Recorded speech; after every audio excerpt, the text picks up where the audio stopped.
think EV and you think Tesla. This Model Y hatch is the brand's offering for the mid-sized crossover segment, a car that aims to redefine what a premium electric vehicle of this sort can deliver. It shares its powertrain and much of its design with this Model 3 saloon showroom stablemate, which means it comes with all the values you'd associate with this innovative American brand: long battery range, easy charging and an avant-garde cabin. It's also very fast in this dual-motor all-wheel drive form.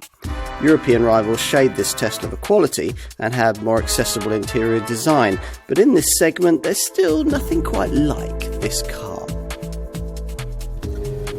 Currently, it's the fashion amongst EVs these days for a little combustion-like linearity in the way they accelerate. But Tesla doesn't follow fashion, and this Model Y simply hurls itself away from rest, even in this conventional long-range form.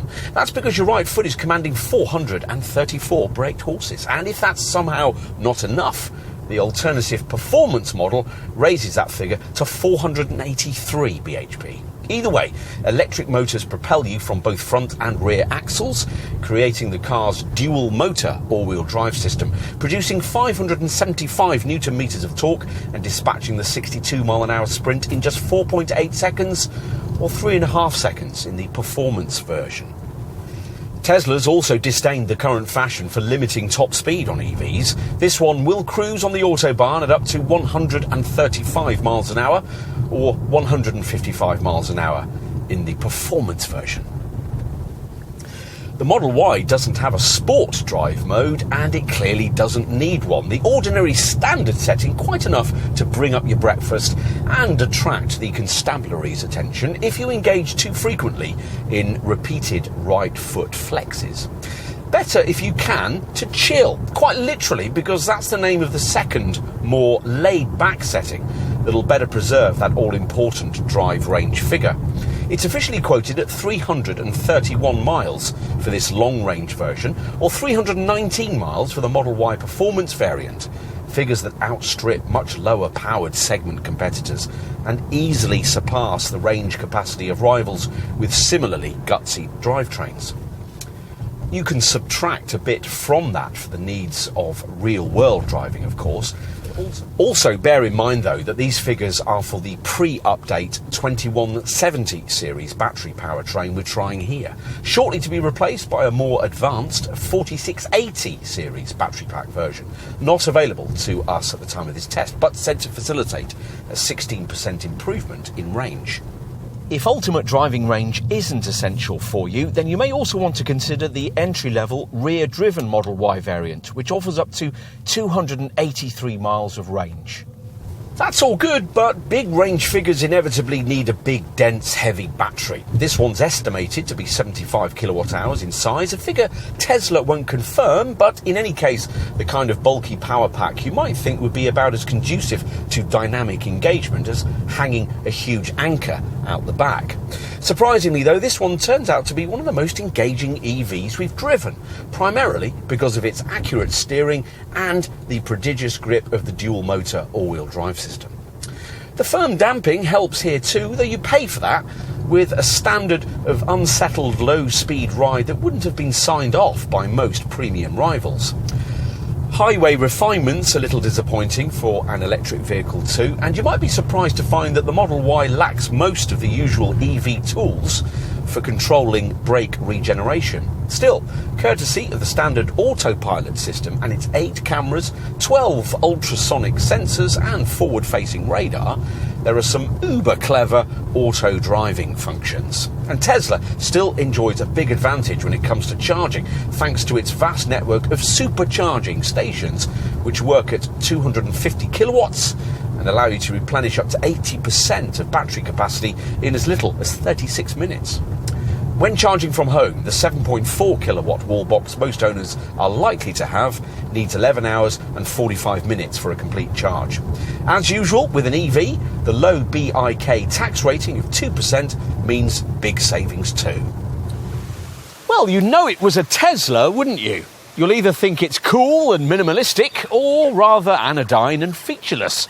there'll be no in-betweens. As for this Model Y, well, it's hard to avoid the initial conclusion that it's merely a 5-door version of its Model 3 saloon stablemate. Elon Musk is publicly proud of the fact that the two cars share 75% of the same components, though actually most of these must be to do with the powertrain because the dimensions between the two cars are somewhat different.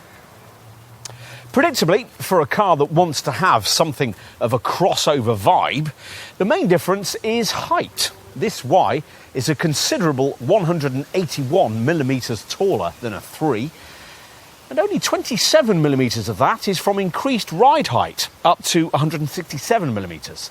The two cars are much closer on length, a little surprisingly given that this Model Y needs to be large enough to accommodate a third seating row in some markets. It's 50 millimetres longer than a Model 3, which makes it about the same length as something like a BMW iX3. This Tesla's fish-like silhouette might not be particularly striking, but there's the draw of a standard panoramic roof and, thanks to neat details like the flush door handles, the shape is notably aerodynamic at 0.23 CD. At the front end, differences between this car and its sedan counterpart are very difficult indeed to spot, though actually this Y is 70 millimetres wider. Unlike most rivals, there's no pretense at any sort of front grille. All the cooling air that's needed is inhaled by this broad intake below the number plate, flanked by slim fog lights. Obviously, things are different at the back compared to a Model 3, this being a hatch, like virtually all its mid-sized EV segment rivals. As with the Model S and the Model 3, Tesla's mounted the charging flap neatly in the offside rear light cluster and made the socket inside CCS compatible so that a wider number of public charging stations can be used.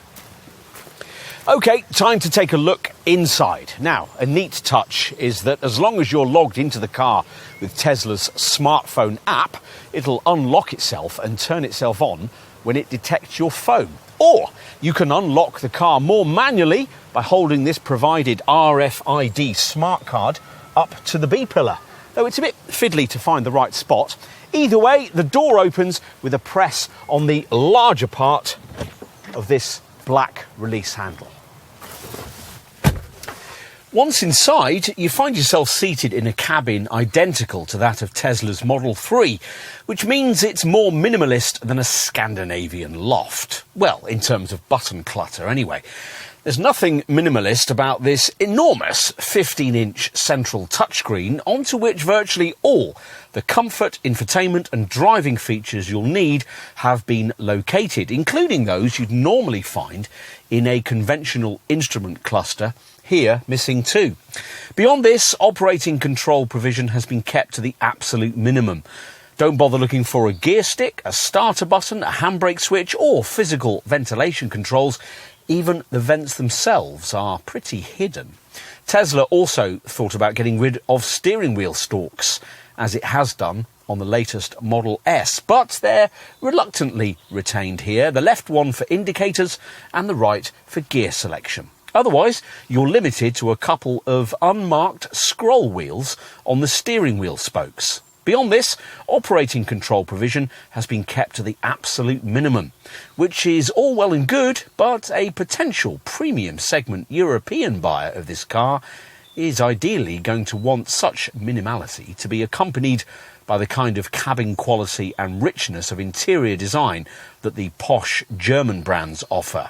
You don't really get that here, but compensatory technology is absolutely dripping from every menu and pinch and swipe action accessible through this enormously capable central screen. There's a superb Google Earth navigation system, all the usual infotainment stuff, and even arcade games. The driving position sits you a little higher than the segment norm, and the lack of central transmission tunnel frees up loads of space for useful extra stowage compartments. Right, time to take a look in the back. Getting get inside, and the first thing you might notice here is the completely flat floor. The usual transmission tunnel's not needed, of course, because there's no mechanical transmission. Even better, there's much more room than is usually provided for a centre-seated passenger to slide their shoes forward beneath this jutting console with its twin vents. True, you'll rarely need this central pew to be occupied, but the space provided for it adds to the airy feel already created by the rear quarter lights and primarily by this huge standard panoramic glass roof. For the two outer passengers, things are a little more comfortable than they would be in the brand's alternative Model 3 saloon, because the bench is mounted slightly higher so your knees don't end up being quite so much arched towards your chin. Even so, a couple of 6-footers should still find that headroom is ample.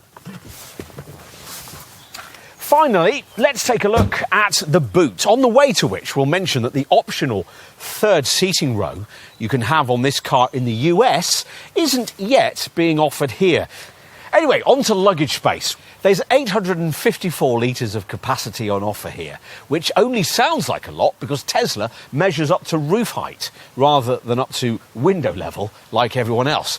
Unfortunately, no parcel shelf is provided, so everything's in plain sight. Anyway, it's a good, square, usable space which is usefully improved by this versatile floor with its twin luggage boards. Should you need more room, flattening the bench backrest is aided by little power buttons on the left for seat retraction. You don't get a completely flat load area as a result, but the 2,100 litre capacity freed up as a result should be ample for most owners. We'll finish with a look at the frunk, or the fruit, or whatever you want to call it, up front in the nose. It can't quite swallow suitcases like the one in the Model S, but its 117 litre capacity is probably good for a couple of small, squashy bags. Of course, this Model Y, the most important Tesla yet, has a much tougher job on its hands than the marque's earlier models had, especially now that well-funded Far East makers are becoming well-established in the EV market. But the American brand has the advantage of a head start and a pioneering mindset, both of which it will need in the years ahead. There's still plenty for the company to work on, though. European rivals are catching this American brand quickly in terms of electrified powertrain technology, and they often shade Tesla in terms of cabin quality.